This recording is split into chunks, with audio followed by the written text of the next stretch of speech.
So it's been sunny this weekend, so I've taken the opportunity to do some more work on this engine. I know I haven't provided any updates for a while, but as you can see, the last time I filmed the engine, it was still on the engine stand in my garage. It's now back in the car.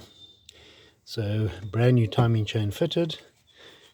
Both camshafts are back in, so these bits of cloth are just blocking off the plug holes so that junk doesn't get down there while I'm working. The exhaust manifold is back on, so the alternator's back on. So what I've got to do now is put back the plenum, the fuel injectors and the throttle body, and then basically do the wiring up, refill, put the radiator back on because the radiators, as you can see, is still out. Put all the pipes back, refill it with coolant, double check everything. So I've already checked the valve clearances, I've already checked the timing a number of times. When you're doing cam chain timing, you check and you check again. It's not worth making a mistake. It's better to be cautious. So this is your inlet camshaft here. So your fuel comes in from this side. These inlet camshafts open and close the valves. So there's two lobes per cylinder, two inlet valves.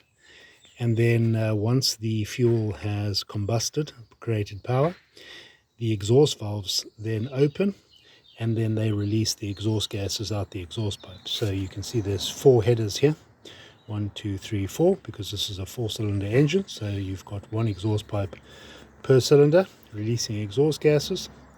And the job of the timing chain is to make sure that all of this is kept in time. Now, this thing on the end here is your variable valve timing and ignition. Not all cars have them.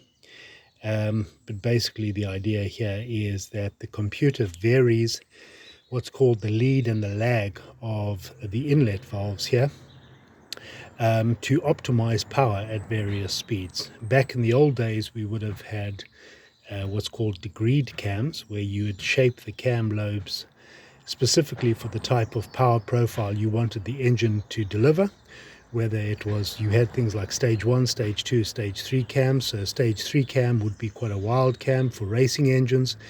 A stage 2 cam would be slightly warm for road racing, and a stage 1 cam or a normal cam would be for your normal day-to-day operations. So these are standard cams, right? They're not profiled, but in this day and age you don't need to do the shaping of the lobes, because this does the as I said, the lead and the lag. So basically lead means open the valves sooner, lag means open them a bit later. But anyway, that's by the by.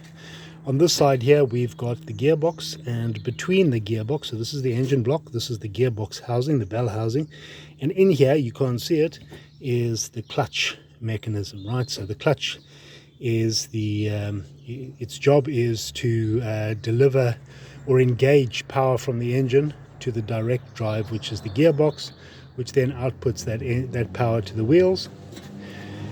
Down here we've got, sorry, motorbike going past. So down here we've got the starter motor. So when you turn the key and you hear that zhuzh, it's this. The starter motor is actually this part at the bottom. This here is called the solenoid. It's an electromagnet that allows the full 12 volts to come from the battery through to the starter motor. You couldn't drive all this current from the switch. Switch would burn out. So it uses the solenoid as an interim relay to connect the power directly from the battery.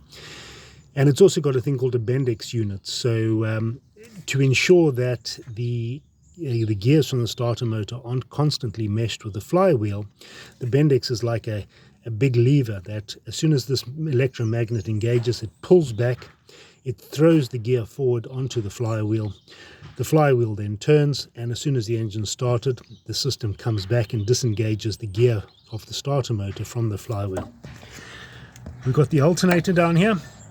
The belt is not connected, but basically this is what charges your battery whilst you are driving, to make sure your battery doesn't go flat. All right, and it's driven off a belt, so you can see it's got a pulley on the end here with the little ribs on it, and that connects to a belt. The belt's not connected, but basically the engine, that belt also goes to the engine as well as the water pump, and the engine turns the water pump and this, so that everything works nicely together. The water pump circulates the water around the engine to keep the engine cool, and also turns this so that this generates alternating current, which is then changed to direct current to charge the battery. So yeah, so a little quick video with regards to the progress of this little Toyota engine. Hopefully it won't be much longer until we get it up and running.